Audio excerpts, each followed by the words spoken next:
Hello guys, welcome back to the channel.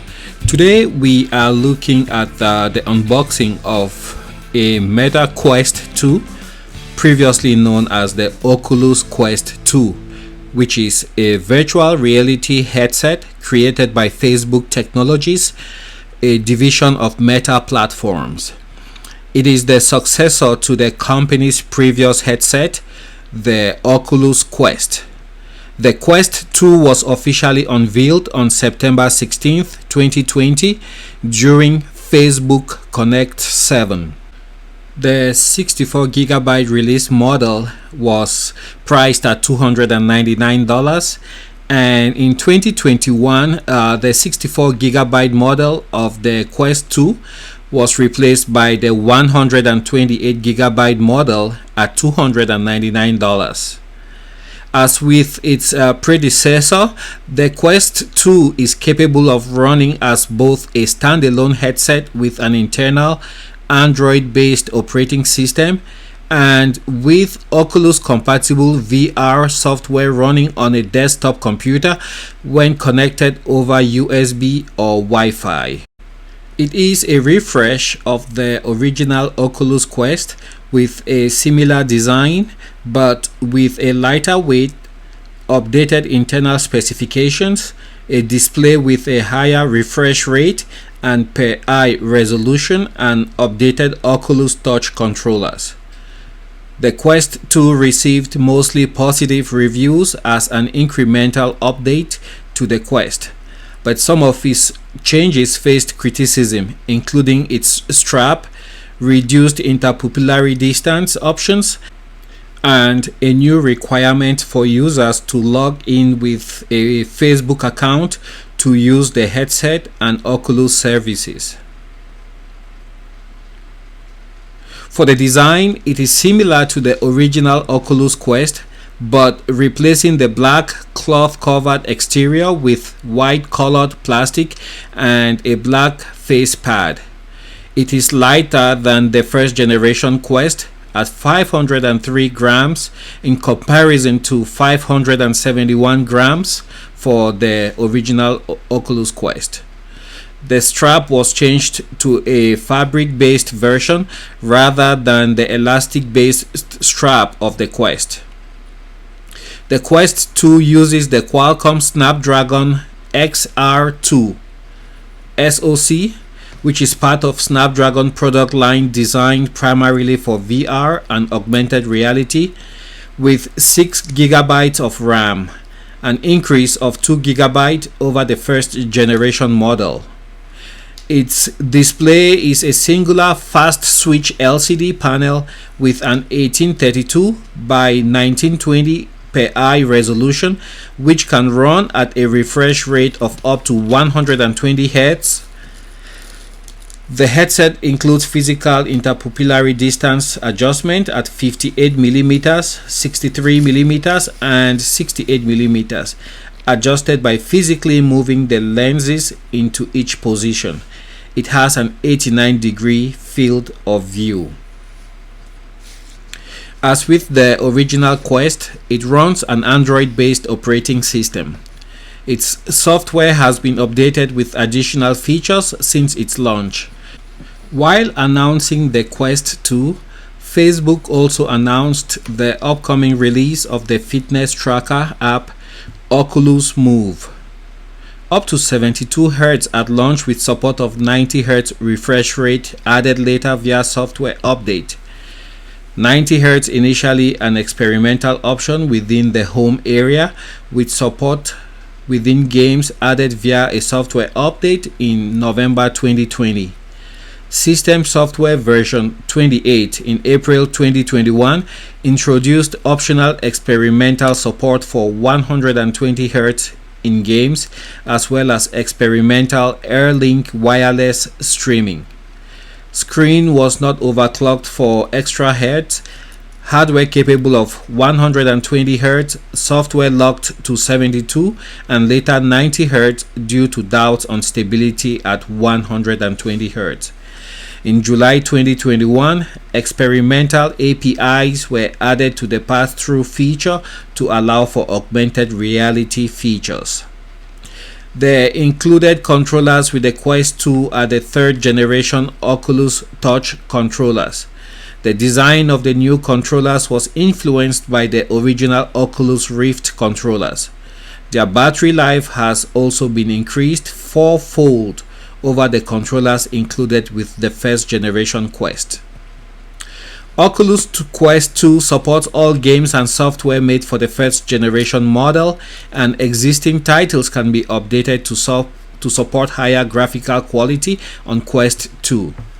It also supports Oculus Link, which allows the headset to be used with Oculus Rift compatible software on a PC.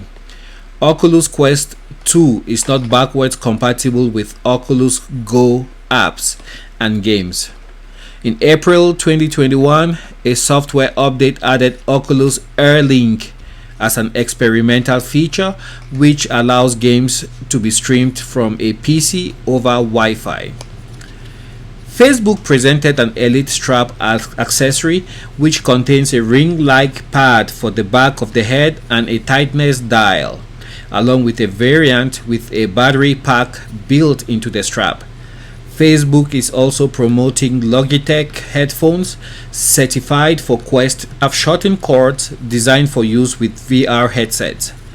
In addition, Facebook partnered with Logitech to support their K830 keyboard as part of the Infinite Office feature, allowing the keyboard to be detected and displayed within a virtual reality environment.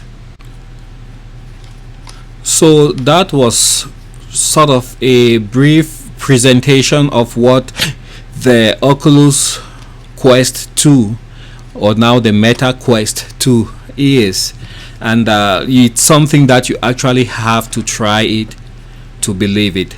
The virtual world, virtual reality, it's here, and adoption and uptake might have been delayed by the global pandemic, because the way this works is mostly by word of mouth right now. But previously you could go into a shop, a store, Best Buy, or an electronics place, and try one of these headsets on, and that's how they were sold in the past. But with the pandemic and social distancing, people have not been able to try these headsets. But if you join the Facebook groups and other forums online, you will realize that most people, when they try it on, then they buy it for their children or their brother, their sister, their parents, and then the chain just continues like that. Then the person who gets bought one of these tries them on, and then they get convinced, they become an evangelist, and then they convince other people to buy the Quest. Right now it's quite hard to get this at volume in some of the big box stores, so you just have to keep checking. Walmart regularly has stocks. You might be forced to travel a few hours to grab a copy, but bear in mind that these are heavily subsidized by Meta, which is of course Facebook, and I think when they get to a certain threshold, you might then begin to start seeing the prices going up when they take away the subsidies. So now is, I think, the time to acquire one of these headsets. As you can see, it has 4 cameras up front. The little black dots that you see there are cameras. That's the volume button at the bottom, and then to the right side, if you have the headset on your head, the right side, you have a power on and off button with a light that indicates if the headset is on. On the left side, there is a connector for recharging the Oculus Quest 2, and then there is a hole by the side there. I think it's for some kind of audio device. Don't quote me on that. I didn't read the paperwork that came with mine. And at the very bottom, there are 2 tiny holes, which I think would be for the mic to pick up sounds around you, ambient sounds. And yeah, there's that face protector that you saw me apply there, so that helps. There have been reports of people being allergic to that, so be very careful. Watch out for skin sensitivity when you use your Oculus Quest. Where I'm pointing right now is where you have speakers. You have stereo speakers left and right, and that can also be adjusted, the angle, so when you initially get your Quest to try to make it comfortable, that way you actually enjoy the experience. For the hand controls, they are protected. The batteries in there are protected by a sheet of plastic, a tiny sheet, so you have to pull those out initially to get them to work. And from there you put on the headset and you just follow through with all the instructions that will come through the headset. Bear in mind there was a promo code which initially was like $60 for each person. For the person who brings on somebody using their code, each of them gets $60, which can be used in the store to acquire games. Right now they've reduced that to $30, and I wouldn't be surprised that they keep reducing that as adoption of this headset increases. Don't forget, this is not the only kid on the market. There is some competition, but given Facebook's immense popularity and the number of people on that platform, I think this will be the dominant VR headset in the market for a while, except maybe Apple comes up with something, or Google makes a huge effort to step into this space. Otherwise, it's being dominated right now by Facebook. So just take a look below. I will leave my code which you can use when you purchase your headset, and if you use it, I believe you will get $30 for store credit, and I will also get $30. That way we can all acquire games and help build the platform. There are also many free games which you can try out, and I will put a tentative list of some of the games I've tried and which I really love. Thanks for watching. Catch you guys on the next one.